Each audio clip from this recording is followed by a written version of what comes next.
Already got the Propel berry flavored electrolyte water beverage. This is made by the Gatorade Corporation, and it is an electrolyte product that has vitamin C and E in it.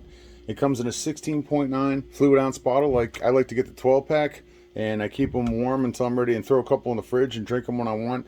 This to me is the perfect size. And one of my favorite things about this is, it's easy to throw in the gym bag. You can drink it while you're working out or afterwards, and it fits perfectly in the cup holder in the car. So I love the flavor on this. Sometimes you get flavored water and there isn't really enough flavor on there. For me anyway, this has just the right amount of flavor, but it's not overbearing or too powerful for me. But the taste is just absolutely fantastic on here, in my opinion. It has a capped bottle, so I can cap it off, throw it in the fridge if I don't want to drink the whole thing in one shot. Pretty awesome. Comes in a 12 pack or, single bottles, however you want to do it. If you're looking to try a flavored water with zero sugar, electrolytes, vitamin C and E, check out this one, Propel Berry.